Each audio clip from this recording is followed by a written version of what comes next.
Good afternoon. Maths का lecture number 29 है और यहाँ पर हम लोग पढ़ेंगे कॉन्ग्रुएंस, है ना। ये टॉपिक आपका क्या होने वाला है, कॉन्ग्रुएंस। कॉन्ग्रुएंस को बोलते हैं सर्वांग सम, है ना। कॉन्ग्रुएंस को क्या बोलते हैं, सर्वांग सम। ध्यान देना, सर्वांग सम। अब ये कॉन्ग्रुएंस क्या होता है, देखो ऐसे दो आकृति जिनको एक दूसरे के ऊपर रखने पर बिल्कुल एक दूसरे को कवर कर ले, ये समझे। ऐसी दो आकृतियां जिनको जब एक दूसरे के ऊपर रखे तो वो आपस में एक दूसरे की जगह बिल्कुल कवर कर ले, क्लियर है। तो वो क्या होंगी, सर्वांग सम होंगी। ये इतना समझ में आया। सर्वांग सम आकृतियां का मतलब समझो, ऐसे जैसे ये आपका ट्रायंगल है और एक ट्रायंगल ये है। अगर इस ट्रायंगल को उठाकर, है ना, अगर इस ट्रायंगल को उठाकर हम इसके ऊपर रखें और बिल्कुल ये कवर कर लें एक दूसरे को, यानी कि बिल्कुल भी गैप ना रहे, तब ये आपस में कहलाएंगी कॉन्ग्रुएंस। क्लियर है ना। जैसे हम लोग का दोनों हाथ क्या होता है बताओ, सर्वांग सम होता है। अगर ऐसे मिलाओगे तो बिल्कुल अंगूठा अंगूठे के बराबर बिल्कुल कवर कर लेगा। अगर आप ऐसे फोटो क्लिक करवाओगे, क्लियर है ना, तो आपको बहुत खास मतलब नीचे वाला पता ही नहीं चलेगा कि नीचे हाथ है, क्योंकि ये दोनों हाथ आपस में क्या है, सर्वांग सम। ये समझ में आया। अब जो सर्वांग सम का चिन्ह होता है, ये चिन्ह होता है, ध्यान देना, ये सर्वांग सम का क्या होता है, चिन्ह होता है। क्लियर है। अगर हम कहें दो त्रिभुज कब सर्वांग सम होंगे, तो सिंपल सा, दो त्रिभुज तब सर्वांग सम होंगे जब त्रिभुज की तीनों भुजाएं बराबर हों।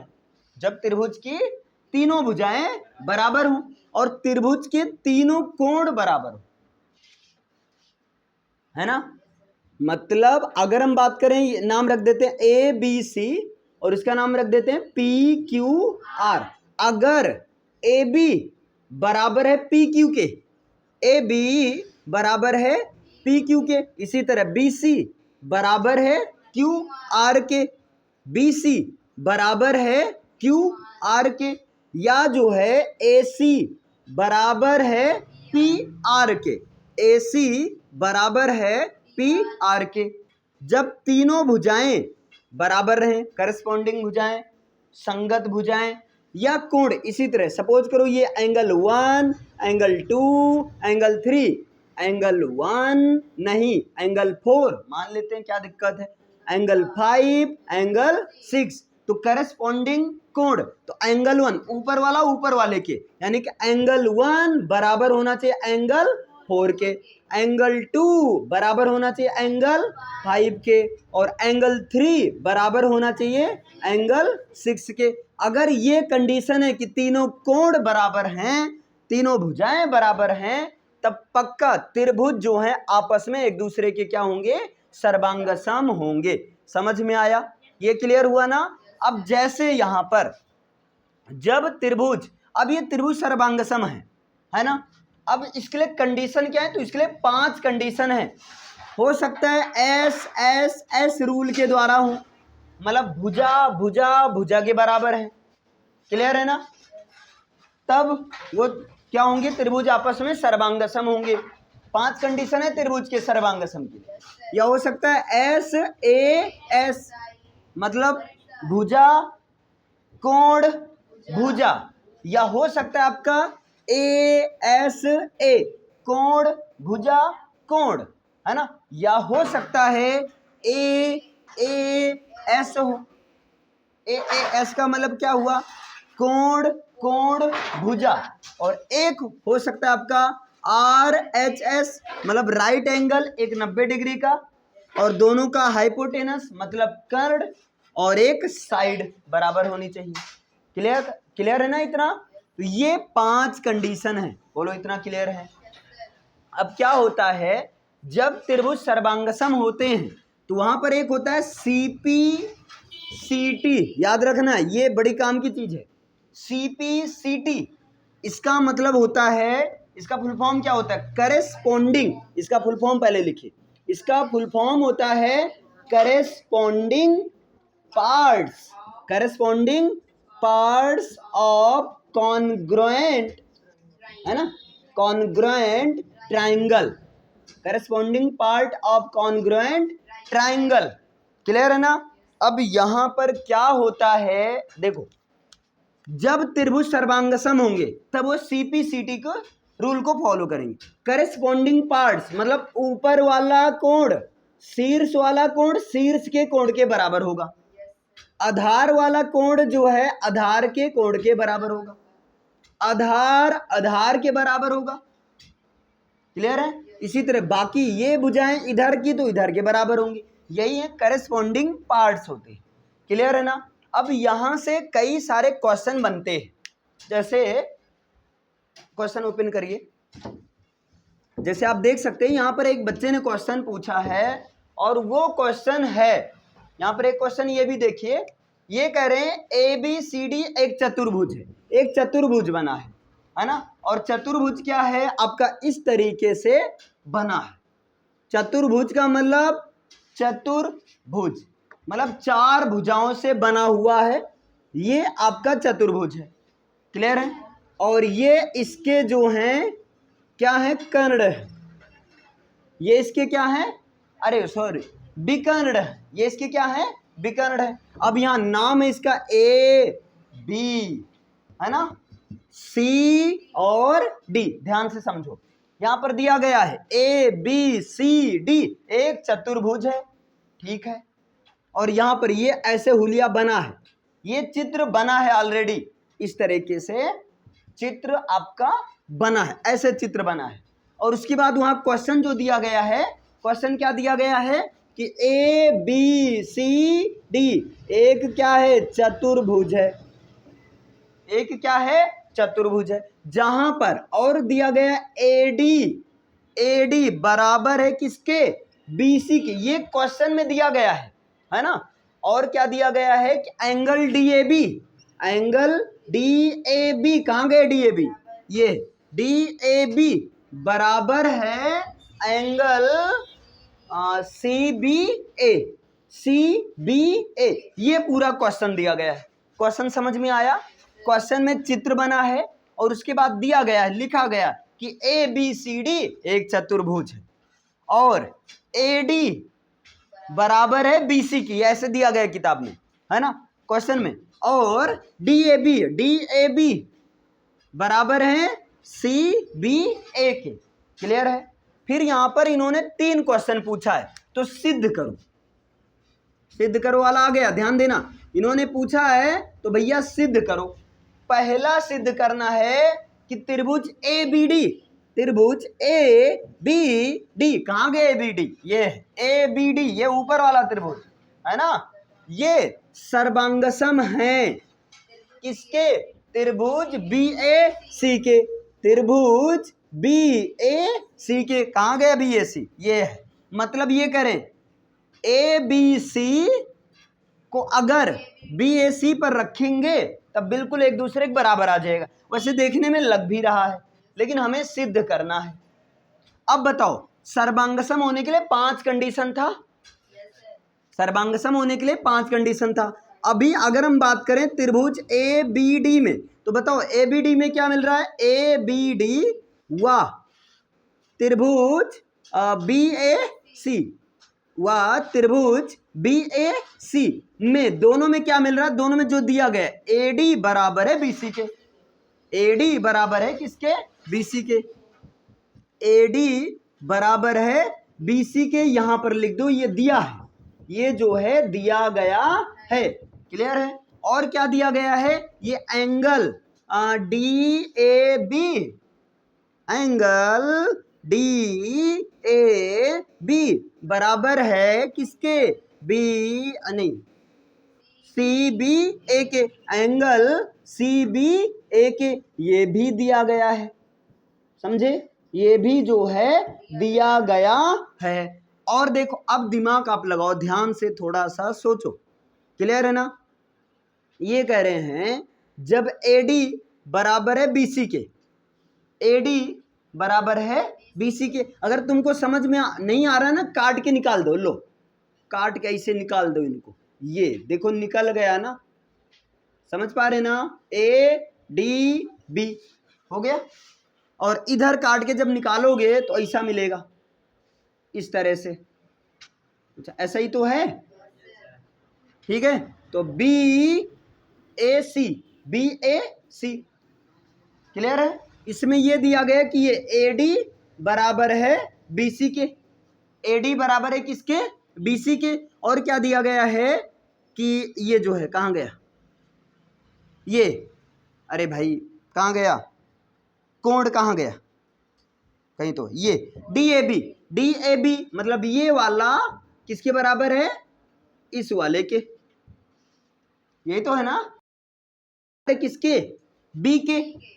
अब आप दिमाग लगाओ, ये वाला इसके बराबर है ना, तो ये वाला, ये देखो ध्यान से, है ना। और एक ये, क्या ये साइड बराबर हो सकती हैं, ये साइड बराबर हो सकती हैं। और दूसरा अभी और सोचो, ये वाला कर्ण है और ये क्या है, कर्ण है, ये भी तो लाइन बराबर हो सकती हैं। लेकिन अब क्वेश्चन आता है कौन सा बराबर माना जाए, क्योंकि जो भी मानना है उसका आपको रीजन भी देना होगा। कि अगर जैसे आप कह रहे हो, आप क्या कह रहे हो कि ए बी बराबर है किसके, AB, आप कह रहे हो ये AB बराबर है BC के, नहीं, AB बराबर है AB के। अब देखो यहां पर AB जब अलग निकाला गया, ये तो लाइन एक ही है ना, AB बराबर है AB के। आपने ये कहा क्यों, क्योंकि कॉमन है, ये क्या है, कॉमन है, मतलब दोनों में है, उभयनिष्ठ भुजा है। अच्छा ये बताओ, आप दिमाग लगाओ यार, बहुत आसान है, उभयनिष्ठ भुजा है। एक ही घर से दो बन रहा है, एक तीर कमान उधर गई है ना, और एक ही घर से इधर बन रहा है, यही तो है ना। तो भाई ये तो दोनों घर के लिए सेम होगा कि नहीं, है ना।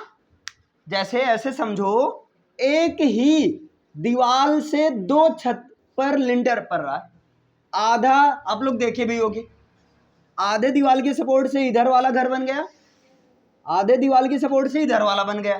तो दीवार दोनों घर के लिए बराबर होगा कि नहीं। जब एक ही लाइन से दोनों त्रिभुज बना है तो क्या ये दोनों बराबर नहीं होंगी। तो बताओ, पहले आपने भुजा बराबर किया, कोण बराबर, तो भुजा कोण भुजा SAS, अब लिख दो SAS नियम द्वारा। अब क्या लिखोगे, SAS नियम द्वारा। ये दोनों त्रिभुज कॉन्ग्रुएंट है कि नहीं, दोनों को एक दूसरे के ऊपर आ जाएंगे कि नहीं रखने पर। तो SAS नियम द्वारा त्रिभुज ABD सर्वांगसम है त्रिभुज BAC के। बस हो गया सिद्ध, समझ में आया भाई, दो तो दिया ही गया। अब यहां हमने कॉमन सेंस लगाया कि जब एक ही दीवार से, ऐसे समझो दो दो त्रिभुज बन रहे हैं, तो दोनों त्रिभुज के लिए ये लाइन सेम काम कर रहा है ना, मतलब दोनों के लिए ये कॉमन है, और कॉमन लाइन तो बराबर होंगी आपस में। तो बस SAS रूल के द्वारा ये जो दोनों त्रिभुज क्या है, सर्वांगसम है। ये तो पहला क्वेश्चन इन्होंने कहा सिद्ध करो, हम लोगों ने सिद्ध किया, बोलो समझ में आया। अब दूसरा क्वेश्चन इन्होंने पूछा BD बराबर AC के, BD बराबर AC। अब बताओ, जब दोनों त्रिभुज बराबर हैं तो सर्वांगसम का मतलब क्या, सर्वांगसम का मतलब तीन त्रिभुज की तीनों भुजाएं बराबर होंगी। तो इसका मतलब AD बराबर होंगे किसके, AC के। तो AB बराबर होंगे किसके, AB के। तो भैया BD बराबर होंगी AC के, होंगी कि नहीं, होंगी कि नहीं। तो ये बराबर है, BD बराबर AC के, यहां लिख दो CPCT रूल द्वारा, CPCT नियम द्वारा।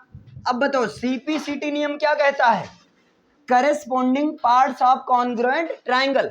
जब दो ट्राइंगल आपस में कॉन्ग्रुएंट हो जाते हैं, जब दो ट्राइंगल आपस में कॉन्ग्रुएंट हो जाते हैं तो उनकी तीनों भुजाएं और तीनों कोण बराबर होंगी। तो आप बताओ, जब AD बराबर है किसके, BC के, और AB बराबर है AB के, तो ये बताओ इनके साथ नाइंसाफी क्यों करोगे भैया,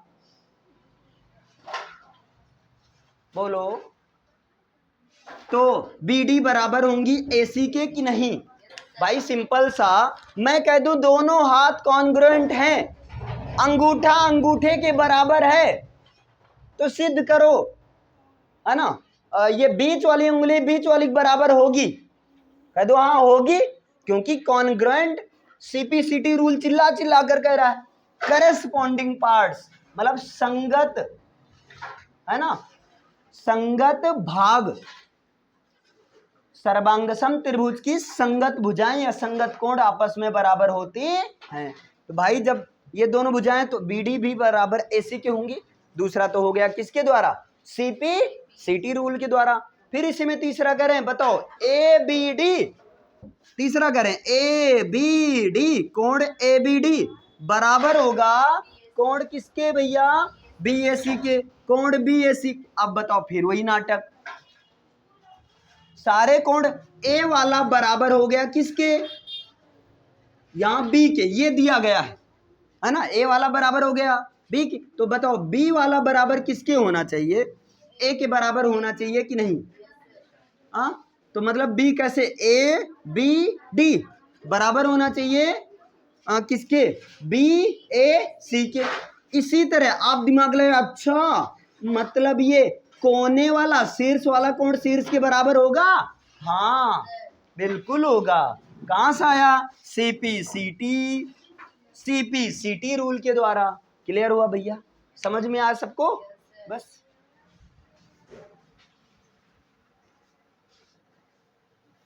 अब देखिए यहां पर एक क्वेश्चन और दिया गया है, ये कह रहे हैं ट्राइंगल ABC, है ना, ट्राइंगल, यहां पर मैं साफ साफ लिख दे रहा हूं, ट्राइंगल ABC सर्वांगसम है किसके, ट्राइंगल RPQ, कोई बात नहीं RPQ, बस भैया। अच्छा दो ट्राइंगल बना लो, एक हो गया ABC और बिल्कुल सेम बनाओ, चूंकि चीख रहा है भाई दोनों बराबर है, तर ऊपर रखेंगे बिल्कुल बराबर होगा, कोनो पार्ट दिखेगा नहीं, एक दूसरे को कवर कर लेगा। मतलब अब मैं अच्छा आर्टिस्ट तो हूं नहीं, आप लोग ऐसा बनाना कि बिल्कुल सेम लगे, इसे मान लेते हैं RPQ। क्लियर है ना, बस।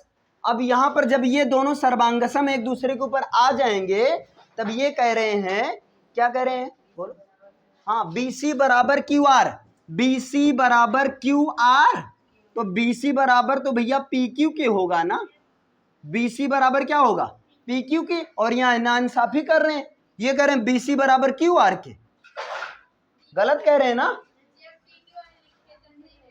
नहीं नहीं, अरे ये कह रहा त्रिभुज कह रहा RPQ होना चाहिए, हम ये बना नहीं सकते अपने हिसाब से, अगर ये PQR कहते तब हम PQR कहते। अब ये बताओ क्या ये सही है, ये गलत है, लिखो यह गलत है, यह गलत है, क्योंकि CPCT के अनुसार क्या होना चाहिए बताओ, AB बराबर होना चाहिए, बोलो RP के, AB बराबर होना चाहिए RP के, BC बराबर होना चाहिए PQ के, BC बराबर होना चाहिए PQ के, और भैया AC बराबर होना चाहिए RQ के, AC बराबर होना चाहिए RQ के, ये करें और ये करें BC बराबर होना चाहिए QR के, झूठ बोल रहे हैं, गलत कह रहे हैं ना, तो ये गलत है। क्यों गलत है, क्योंकि ये CPCT रूल को फॉलो नहीं कर रहा है। क्लियर है, बस हो गया।